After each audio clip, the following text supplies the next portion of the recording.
అభిప్రాయాలు తెలుసుకోవడానికి మాజీ ఎంపీ ఉండవల్లి అరుణ్ కుమార్ రాజమండ్రి నుంచి మనతో మాట్లాడడానికి సిద్ధంగా ఉన్నారు. వారితో మాట్లాడదాం. అరుణ్ కుమార్ గారు నమస్తే అండి. అరుణ్ కుమార్ గారు నమస్తే అండి.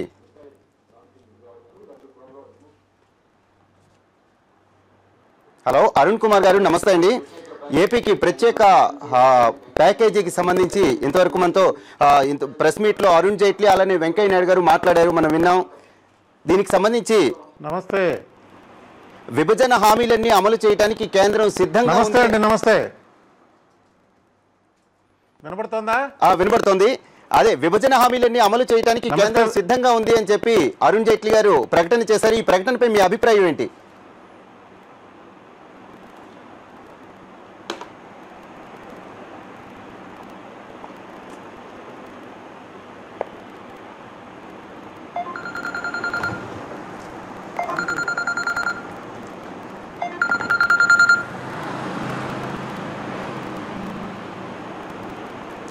అది విభజన హామీలన్నీ చేయాలండి. దానికి మళ్ళీ ప్రకటన ఏంటి? ప్రకటన అక్కర్లేదు. అది యాక్ట్. అది యాక్ట్ అమలు చేస్తామని మళ్ళీ మళ్ళీ చెప్పడం అంటే జనాలను మాయ చేయడం. ఎందుకు కూర్చోబెట్టారు? మధ్యాహ్నం నుంచి కూర్చోబెట్టారు. హలో చెప్పండి. అంటే విభజన చట్టంలో ఈ 6 వినపడుతుందండి? వినపడుతుంది, చెప్పండి.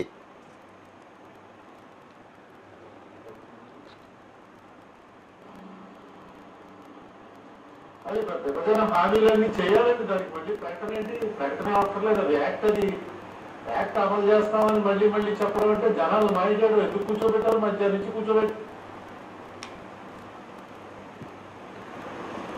ఈ 6 అంశాలు ప్రధానమంత్రి చేసినటువంటి ప్రకటన వేరండి, విభజన చట్టంలో ఇచ్చినటువంటి హామీలు వేరు. ఇందులో ఆయన ఇప్పుడు జైట్లీ గారు చెప్పిన దాంట్లో నాకు అర్థమైంది ఏంటంటే, విభజన చట్టంలో ఉన్న హామీలన్నీ నెరవేరుస్తాం. 2014-15 డెఫిసిట్లో 3,500 కోట్లు అంతా ఇచ్చాం, ఇంకా మిగతాది కూడా ఇచ్చేస్తాం సులభ వాయిదాల్లో. అలాగే మిగతావి కూడా వీలున్నప్పుడు చేస్తాం. స్పెషల్ కేటగిరీ స్టేటస్ ఇవ్వం. స్పెషల్ కేటగిరీ స్టేటస్ ఇవ్వకపోవటం వల్ల నష్టం ఏదైతే వస్తుందో లెక్కలేస్తాం. ఆ లెక్కల ప్రకారం మీకు డబ్బు ఇచ్చే ఏర్పాటు చేస్తాం. దీని గురించి మళ్ళీ ప్రెస్ మీట్ అనవసరం అండి. ఇది ఆల్రెడీ రాజ్యసభలో చెప్పారు, అందరితోటి చెప్తున్నారు. కొత్తగా చెప్పింది నాకేం అర్థం అవ్వాలా మరి. అంటే మిగతా రాష్ట్రాలతో సమాన స్థాయికి చేరే వరకు కూడా కేంద్రం ఆంధ్రప్రదేశ్కు సాయం చేస్తూనే ఉంటుంది. ఏపీలో అందరూ ప్రత్యేక హోదా ఆశించారు, కానీ 14వ ఫైనాన్స్ కమిషన్ వల్ల అది సాధ్యం కాలేదు అని చెప్పి చెబుతున్నారు.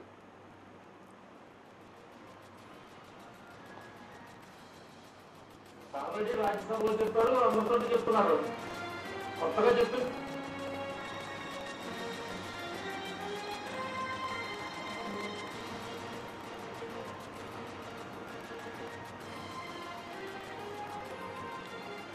ఇందులో పెద్ద మోసం ఏంటంటే అండి, 14వ ఫైనాన్స్ కమిషన్ వాళ్ళు చెప్పిన దాంట్లో ఎక్కడ కూడా ఆంధ్రప్రదేశ్కి ఇవ్వద్దు అని చెప్పలేదు. ఇక కొత్తగా రాష్ట్రాలకు ఇవ్వద్దు అని చెప్పి ఓన్లీ ఆ కొండల మీద ఉన్న రాష్ట్రాలని, అభివృద్ధి చెందుతున్న రాష్ట్రాలని వేరుగా చూడండి తప్ప అభివృద్ధి చెందకపోవటం అన్నదే మెయిన్ చేయండి. ఈ స్పెషల్ కేటగిరీ స్టేటస్ అనేది డిమాండ్లు బట్టి ఇవ్వద్దు అని చెప్పారు. అది స్పెషల్ కేటగిరీ స్టేటస్ మామూలుగా అడుగుతున్నటువంటి రాష్ట్రాలని. మన రాష్ట్రం అలా కాదు. ఇది ఒక ప్రత్యేకమైన పరిస్థితుల్లో రాష్ట్రం మొత్తం వ్యతిరేకించినా సరే బలవంతంగా మనకి డైవర్స్ ఇప్పించేసి బలవంతంగా మనం విడదీసి మన ఫైనాన్స్ అంతా వచ్చేటువంటి హైదరాబాద్ మీద మనకి ఏ హక్కు లేకుండా చేశారు. కాబట్టి దాని నుంచి ఆ నష్టాన్ని భర్తీ చేయడం కోసం 5 ఏళ్ల పాటు, వీళ్ళు 10 ఏళ్ళు అడిగారు, 5 ఏళ్ల పాటు ఇస్తున్నామని చెప్పారు. ఆ 5 ఏళ్ల పాటు ఇస్తున్నటువంటి దాన్ని మిగతా ఫైనాన్స్ కమిషన్లో ఇంకో కమిషన్లో దానితో ముడివేయకూడదండి. వాటితో ముడివేస్తే దీనికి దానికి సంబంధం లేదు. ఇది మనకి 5 years ఒక చిన్న రిలీఫ్ అనమాట. ఈ రిలీఫ్ ఇవ్వడానికి మొన్న రాజ్యసభలో మొత్తం అన్ని పార్టీలు ఒప్పుకున్నారు. ఇది వేరే రాజకీయ కారణాల వల్ల చేస్తున్నారు తప్ప నా ఉద్దేశంలో ఆంధ్రప్రదేశ్కి 5 ఏళ్ల పాటు ప్రత్యేక హోదా ఇవ్వడానికి ఎవరి అభ్యంతరాలు లేవు, బీజేపీ అభ్యంతరం తప్ప. దీనికి వేరే రాజకీయ కారణాలు అంటున్నారు కదా, కారణాలు ఏమై ఉంటాయి?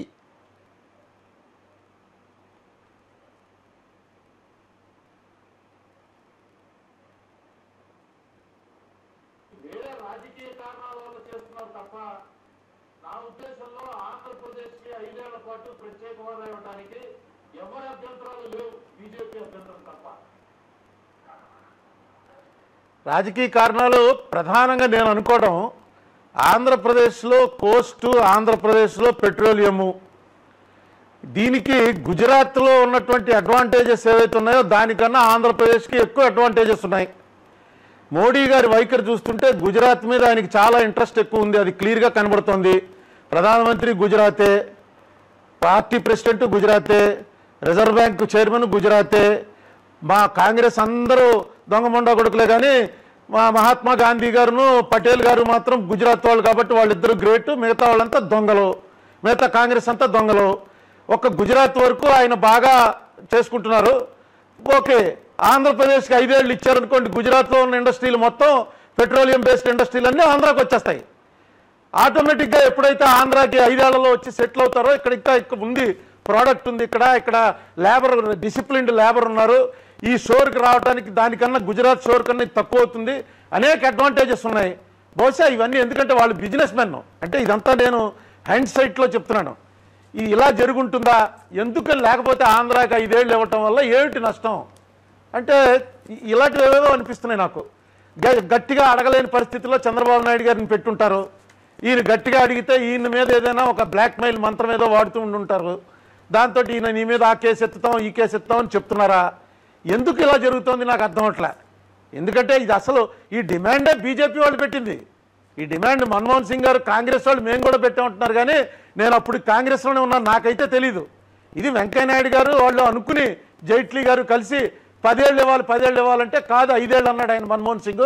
సరే ఈ 5 ఏళ్ళు కాకుండా మేము రాగానే ఇంకొక 5 ఏళ్ళు ఇస్తామన్నారు.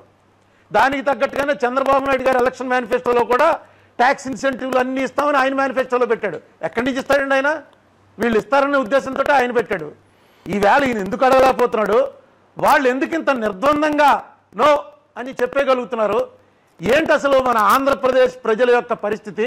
ఈ దేశంలో మన హోదా ఏంటి?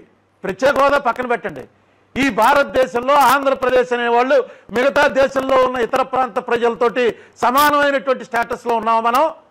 స్పెషల్ కేటగిరీ తీసేయండి, ఈక్వల్ స్టేటస్ అన్న ఉందా మనకి? ఎందుకు ఇంత వేళ ప్రెస్ మీట్ అనేది ఇంతకన్నా రెడిక్యులస్గా ఎప్పుడైనా ఉందండి? మధ్యాహ్నం 2 గంటల నుంచి ఇప్పటి వరకు వచ్చి ఆయన చెప్పింది ఏంటి ఒక్క మాట చెప్పండి. మీరు ఏం మాట్లాడారండి ఆయన? అసలు ఏం చెప్పారు? కొత్తగా ఒక్క విషయం చెప్పాడు ఆయన. ఎందుకు ఇలా ప్రజల్ని ఫూల్స్ చేసేటువంటి ప్రయత్నం చేస్తారు? ఎందుకు మాకు లేదు? ఎందుకు ఇలా మాతో రాష్ట్ర విభజన దగ్గర నుంచి మొదలెట్టి అన్ని రకాలుగా కూడా మాకు ద్రోహమే జరుగుతుంది. ఏంటి మేము చేసిన తప్పు? మేము అడిగింది హైదరాబాద్లో ఎక్కువ రెవెన్యూ ఉంది, హైదరాబాద్ క్యాపిటల్ వాళ్ళకి వెళ్ళిపోతే మేము ఎలా బతకమంటామని ఆ రోజున అడిగితే నో క్వశ్చన్ లేదన్నారు, మీకేం సంబంధం లేదన్నారు. అసెంబ్లీ వ్యతిరేకించిన, కౌన్సిల్ వ్యతిరేకించిన, అందరు ఎంపీలు వ్యతిరేకించిన ఈ బీజేపీ వాళ్ళు వచ్చి సపోర్ట్ ఇవ్వబట్టి కాంగ్రెస్ వాళ్ళు చట్టం చేస్తే కాంగ్రెస్ వాళ్ళు అడ్రస్ లేకుండా పోయారు. వీళ్ళు మనల్ని అడ్రస్ లేకుండా చేసే ప్రయత్నం చేస్తున్నారు.